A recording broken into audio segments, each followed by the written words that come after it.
This is Audible.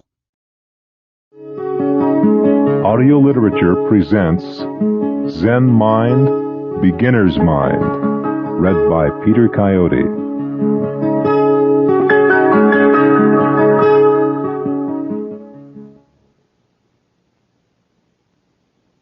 Beginner's Mind. People say that practicing Zen is difficult, but there's a misunderstanding as to why. It's not difficult because it is hard to sit in the cross-legged position or to attain enlightenment. It is difficult because it is hard to keep our mind pure and our practice pure in its fundamental sense.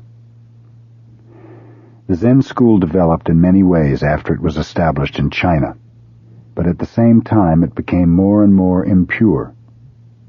But I do not want to talk about Chinese Zen or the history of Zen. I'm interested in helping you keep your practice from becoming impure. In Japan we have the phrase shoshin, which means beginner's mind. The goal of practice is always to keep our beginner's mind. Suppose you recite the Prajnaparamita Sutra only once.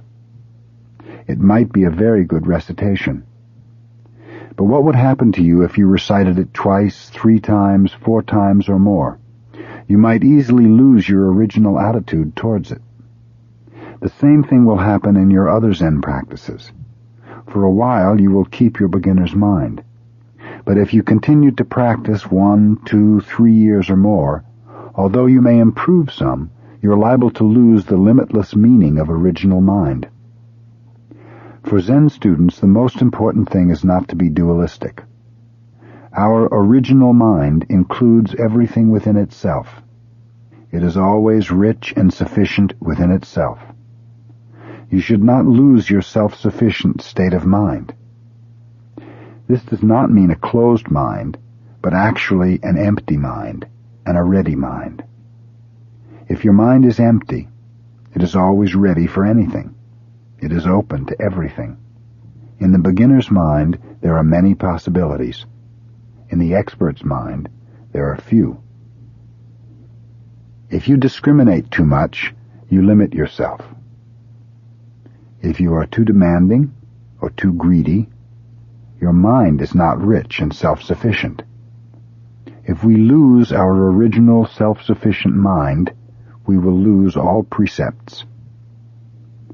When your mind becomes demanding, when you long for something, you will end up violating your own precepts, not to tell lies, not to steal, not to kill, not to be immoral, and so forth.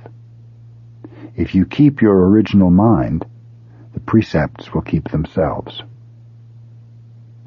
In the beginner's mind, there is no thought, I have attained something. All self-centered thoughts limit our vast mind. When we have no thought of achievement, no thought of self, we are true beginners. Then we can really learn something. The beginner's mind is the mind of compassion. When our mind is compassionate, it is boundless.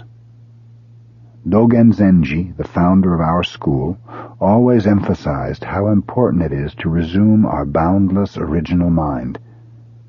Then we are always true to ourselves, in sympathy with all beings, and can actually practice. So the most difficult thing is always to keep your beginner's mind. There's no need to have a deep understanding of Zen. Even though you read much Zen literature, you must read each sentence with a fresh mind. You should not say, I know what Zen is, or I have attained enlightenment. This is also the real secret of the arts. Always be a beginner. Be very, very careful about this point. If you start to practice Zazen, you will begin to appreciate your beginner's mind. It is the secret of Zen practice.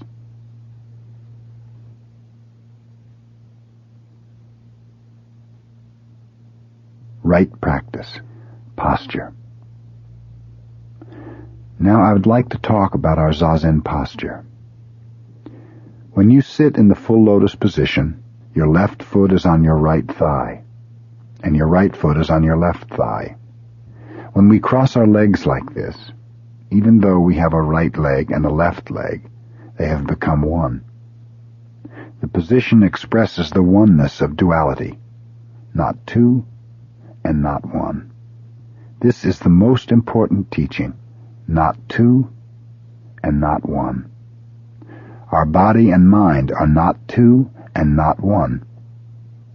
If you think your body and mind are two, that is wrong. If you think that they are one, that is also wrong. Our body and mind are both two and one. We usually think that if something is not one, it is more than one. If it is not singular, it is plural, but in actual experience, our life is not only plural, but also singular. Each one of us is both dependent and independent. After some years, we will die. If we just think that it is the end of our life, this will be the wrong understanding. But on the other hand, if we think that we do not die, this is also wrong. We die and we do not die. This is the right understanding. Some people may say that our mind or soul exists forever, and it is only our physical body which dies. But this is not exactly right, because both mind and body have their end. But at the same time, it is also true that they exist eternally. And even though we say mind and body, they are actually two sides of one coin. This is the right understanding. So when we take this posture, it symbolizes this truth. When I have the left foot on the right side of my body and the right foot on the left side of my body, I do not know which is which. So either may be the left or the right side. The most important thing in taking the Zazen posture is to keep your spine straight. Your ears and your shoulders should be on one line. Relax your shoulders and push up toward the ceiling with the back of your head. And you should pull your chin in. When your chin is tilted up, you have no strength in your posture. You are probably dreaming. Also, to gain strength in your posture, press your diaphragm down toward your hara, or lower abdomen. This will help you maintain your physical and mental balance. When you try to keep this posture, at first you may find some difficulty breathing naturally. But when you get accustomed to it, you will be able to breathe naturally and deeply. Your hand should form the cosmic mudra. If you put your left hand on top of your right, middle joints of your middle fingers together, and touch your thumbs lightly together, as if you held a piece of paper between them, your hands will make a beautiful oval. You should keep this universal mudra with great care, as if you were holding something very precious in your hand. Your hand should be held against your body, with your thumbs at about the height of your navel. Hold your arms freely and easily, and slightly away from your body, as if you held an egg under each arm without breaking it. You should not be tilted sideways, backwards, or forwards. You should be sitting straight up, as if you were supporting the sky with your head. This is not just form or breathing. It expresses the key point of Buddhism. It is a perfect expression of your Buddha nature. If you want true understanding of Buddhism, you should practice this way.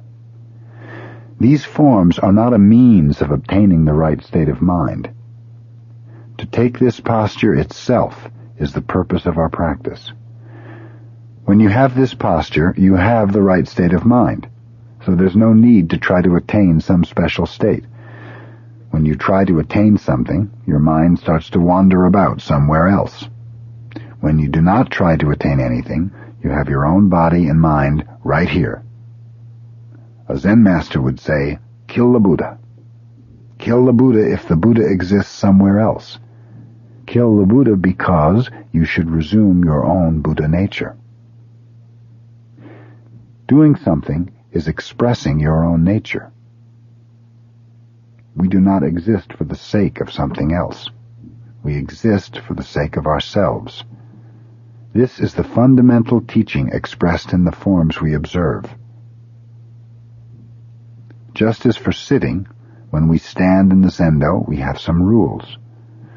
But the purpose of these rules is not to make everyone the same, but to allow each to express his own self most freely.